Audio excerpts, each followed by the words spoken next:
Hello दोस्तों, स्वागत है आपका हमारे YouTube channel all exam GK fun में। दोस्तों, आज हम टॉप प्रश्न को लेकर आए हैं जो आपके आने वाले एग्जामिनेशन के लिए हेल्पफुल साबित होंगे। तो इस वीडियो का पूर्ण जरूर देखें और यदि आपको ये वीडियो पसंद आए तो लाइक शेयर जरूर कर दें। और जो हमारे चैनल पर नए हैं वह हमारे चैनल को सब्सक्राइब करके बेल आइकन को प्रेस जरूर कर दें, क्योंकि मैं प्रतिदिन इसी तरह के टॉप प्रश्न को लेकर आता हूँ। तो चलिए दोस्तों, शुरू करते हैं। तो हमारा पहला प्रश्न है, रुकुड़ा मध्यम सिंचाई बांध परियोजना किस राज्य में स्थित है? तो इसका आंसर होगा उड़ीसा। अब बात परियोजना की आई है तो मैं इससे संबंधित कुछ महत्वपूर्ण परियोजना का नाम बता देता हूँ। जैसे भीमा परियोजना महाराष्ट्र में है, जायकावाड़ी परियोजना महाराष्ट्र में है और ये गोदावरी नदी पर है, और नाथपा झाकड़ी परियोजना हिमाचल प्रदेश में और यह सतलज नदी पर है। पनामा परियोजना गुजरात में है और यह पनामा नदी पर है। कोलडैम परियोजना हिमाचल प्रदेश में और यह सतलज नदी पर है। और पंचेत बांध परियोजना झारखंड में पश्चिम बंगाल में है और यह दामोदर नदी पर है। तुलबुल परियोजना जम्मू कश्मीर में और यह झेलम नदी पर है। इडुक्की परियोजना केरल में है और यह पेरियार नदी पर है।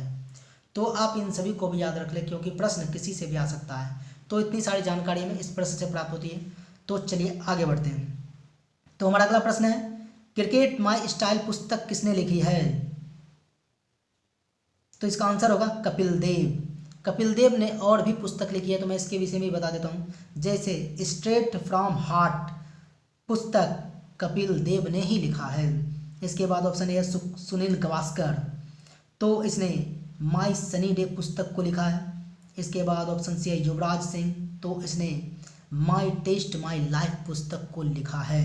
इसके बाद ऑप्शन डी है सचिन तेंदुलकर, तो इसने प्लेइंग इट माई वे पुस्तक को लिखा है और यह सचिन तेंदुलकर की आत्मकथा है। कुछ और भी पॉइंट्स में बता दूं, जैसे सिक्स मशीन पुस्तक को क्रिच गेल ने लिखा है और टाइम टू टॉक पुस्तक को कर्टली एम्ब्रोस ने लिखा है। इसके बाद टू द पॉइंट नामक पुस्तक को हर्सल गिब्स ने लिखा है और ब्लड स्वेट एंड ट्रेसन पुस्तक हेनरी ओलोंगा ने लिखा है। तो आप इन सभी को भी याद रख लें, क्योंकि प्रश्न किसी से भी आ सकता है। तो इतनी सारी जानकारी हमें इस प्रश्न से प्राप्त होती है। तो चलिए आगे बढ़ते हैं। तो हमारा अगला प्रश्न है, विकासवादी सिद्धांत के अनुसार हमारी संरचना किसके अनुरूप है? तो इसका आंसर होगा चीनी स्कूली लड़का। अब मैं इससे संबंधित कुछ पॉइंट्स बता दूं कि जेबी लामार्क ने उपार्जित लक्षणों का वंशागति सिद्धांत दिया है और चार्ल्स रॉबर्ट डार्विन ने जैव विकास के सिद्धांत की व्याख्या अपनी पुस्तक 1859 ईस्वी में द ओरिजिन ऑफ स्पेसीज में किया है। और जीव की उत्पत्ति एक कोशिकीय से बहुकोशिकीय जीव की ओर हुआ और यह जैव विकास सिद्धांत से जुड़ा है। और ड्रायोपीथेकस से रामापीथेकस की उत्पत्ति हुई है और मानव की उत्पत्ति सर्वप्रथम अफ्रीका महादेश में हुआ है और आधुनिक मानव होमोसेपियंस 40,000 वर्ष पूर्व इसकी उत्पत्ति हुई थी। तो इतनी सारी जानकारी हमें इस प्रश्न से प्राप्त होती है। तो आप इन सभी को भी याद रख लें, क्योंकि प्रश्न किसी से भी आ सकता है। तो चलिए आगे बढ़ते हैं। तो हमारा अगला प्रश्न है, कौन उत्तक ग्रंथियां का निर्माण करते हैं? तो इसका आंसर होगा वाहिका। अब मैं इससे संबंधित कुछ पॉइंट्स बता दूं कि तरल उत्तक को संवहनीय उत्तक भी कहते हैं और संयोजी उत्तक तंतुबद्ध ठोस जेली की तरह तरल सघन या कठोर अवस्था में रह सकता है और रक्त तरल संयोजी उत्तक है। पेशी उत्तक कोशिकाओं के भीतर पाए जाने वाले तरल को सार्कोप्लाज्म कहते हैं और इस सार्कोप्लाज्म में केंद्रक होता है। जंतुओं के शारीरिक अंगों में गति पेशी उत्तक के कारण ही होता है और तरल संयोजी उत्तक में मास्ट कोशिका पाई जाती है जो हेपेरिन नामक प्रोटीन उत्पन्न करता है, जो रक्त का थक्का नहीं जमने देता है शरीर के भीतर। तो आप इन सभी को भी याद रख लें। दोस्तों, यदि आपको हमारे वीडियो पसंद आ रहा हो तो इसे लाइक शेयर जरूर कर दें और जो हमारे चैनल पर नए हैं वह हमारे चैनल को सब्सक्राइब करके बेल आइकन को प्रेस जरूर कर दें। दोस्तों, यदि आप हमें लाइक कमेंट करते हैं तो हमें मोटिवेशन मिलता है, ताकि मैं आपके लिए प्रतिदिन अच्छे प्रश्न को लेके आ सकूं। तो आप वीडियो को लाइक कमेंट जरूर कर दिया कीजिए। तो चलिए आगे बढ़ते हैं। तो हमारा अगला प्रश्न है, भगवान महावीर की मृत्यु कहाँ हुई थी? तो इसका आंसर होगा पावापुरी में। अब मैं इससे संबंधित कुछ पॉइंट्स बता दूं कि महावीर का जन्म कुंडग्राम वैशाली में हुआ था और महावीर जैन धर्म के 24वें और अंतिम तीर्थकर थे। और जैन धर्म में सत्य, अहिंसा, अपरिग्रह, अस्तेय 4 सिद्धांत 23वें तीर्थकर पार्श्वनाथ ने दिया और महावीर ने इनमें ब्रह्मचर्य को जोड़ दिया। जैन धर्म को कलिंग का महान शासक खारवेल ने संरक्षण दिया और गुजरात के चालुक्य वंश, सोलंकी वंश के कुमारपाल अंतिम शासक थे जिन्होंने जैन धर्म को राजकीय संरक्षण दिया। और भगवान महावीर की मृत्यु 468 ईसा वर्ष पूर्व में पावापुरी नालंदा में राजा सस्तीपाल के राजप्रसाद में हो गया। तो इतनी सारी जानकारी में इस प्रश्न से प्राप्त होती है। तो आप इन सभी को भी याद रख लें क्योंकि प्रश्न किसी से भी आ सकता है। तो चलिए आगे बढ़ते हैं। तो हमारा अगला प्रश्न है, 1940 से 45 के दौरान कांग्रेस के अध्यक्ष कौन थे? तो इसका आंसर होगा मौलाना अबुल कलाम आज़ाद।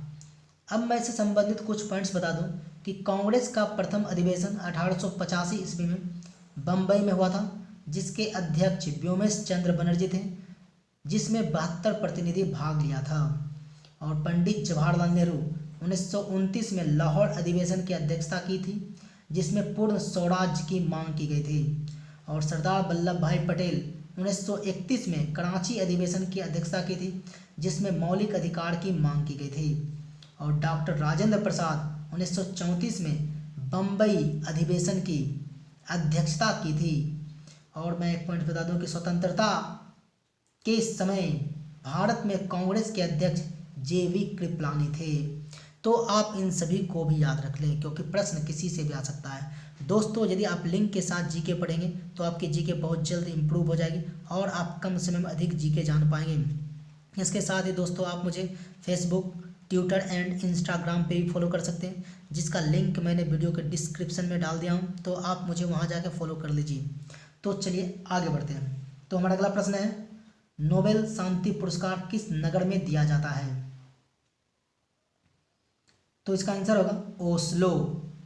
अब मैं इससे संबंधित कुछ पॉइंट्स बता दूं कि शांति का नोबेल पुरस्कार कैलाश सत्यार्थी और मलाला यूसुफजई को दिया गया था 2014 में। और अर्थशास्त्र का नोबेल पुरस्कार अभिजीत बनर्जी, एस्थर डुफ्लो और माइकल क्रेमर को 2019 में दिया गया।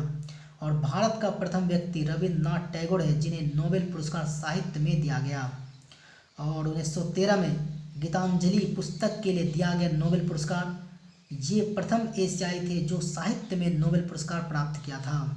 और अर्थशास्त्र में नोबेल पुरस्कार 1969 से दिया जा रहा है। और शांति का नोबेल पुरस्कार the committee of the Norwegian parliament foundation प्रदान करती है। तो आप इन सभी को भी याद रख लें क्योंकि प्रश्न किसी से भी आ सकता है। तो इतनी सारी जानकारी में इस प्रश्न से प्राप्त होती है। तो चलिए आगे बढ़ते हैं। तो हमारा अगला प्रश्न है, सैंधव सभ्यता के लोग किस धातु से परिचित नहीं थे? तो इसका आंसर होगा लोहा। अब मैं इससे संबंधित कुछ पॉइंट्स बता दूं कि लोहा का ज्ञान भारत में उत्तर वैदिक काल में सर्वप्रथम हुआ था। और सैंधव सभ्यता में सर्वप्रथम भारत में चांदी का प्रयोग प्रारंभ हुआ। और सैंधव सभ्यता कांस्य युगीन सभ्यता थी और मानव द्वारा प्रयोग की गई प्रथम धातु तांबा थी। और हड़प्पावासी सूती तथा ऊनी धागा तैयार करना तथा कपड़ा बुनना भी जानते थे। और हड़प्पावासी का प्रमुख हथियार धनुष, छुरी, भाला और कुल्हाड़ी था। तो आप इन सभी को भी याद रख लें क्योंकि प्रश्न किसी से भी आ सकता है। दोस्तों, आप जब भी मेरा वीडियो देखते हैं तो पूरा जरूर देखा कीजिए और लाइक कमेंट्स जरूर कर दिया कीजिए। तो चलिए आगे बढ़ते हैं। तो हमारा अगला प्रश्न है, दीवान ए रियासत विभाग की स्थापना किस सुल्तान द्वारा की गई? तो इसका आंसर होगा अलाउद्दीन खिलजी। अब मैं इससे संबंधित कुछ पॉइंट्स बता दूं कि दीवान ए रियासत बाजार नियंत्रण व्यवस्था की सर्वोच्च संस्था थी। दीवान ए रियासत का प्रधान याकूब को बनाया गया था। और अलाउद्दीन के बचपन का नाम अली एवं गुरसास्प था। और अलाउद्दीन का आक्रमण 1298 में गुजरात पर हुआ और गुजरात पर आक्रमण करने के लिए उसने नुसरत खां एवं अलग खां को नियुक्त किया था।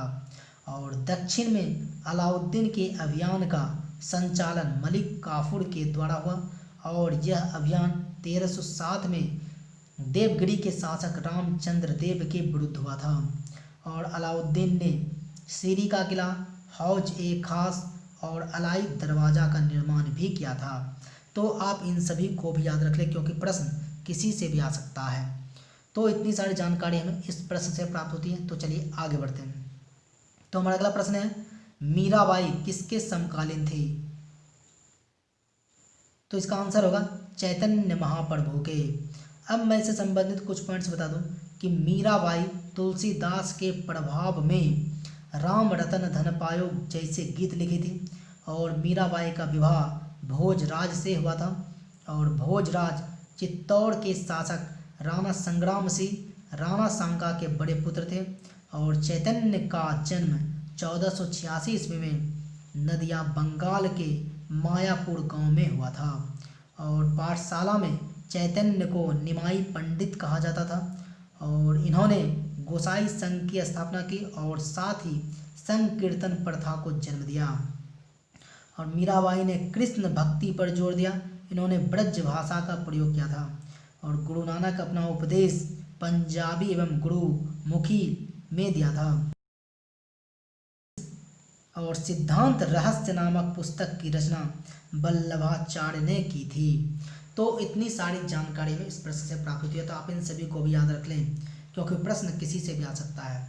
तो दोस्तों आज हम लोगों ने इतने सारे प्रश्नों के विषय में जानकारी प्राप्त किए हैं। दोस्तों यदि आपको हमारा वीडियो पसंद आया हो तो इस लाइक शेयर जरूर कर दें और जो हमारे चैनल पर नए हैं वह हमारे चैनल को सब्सक्राइब करके बेल आइकन को प्रेस जरूर कर दें क्योंकि मैं प्रतिदिन इसी तरह के टॉप प्रश्न को लेके आता हूँ।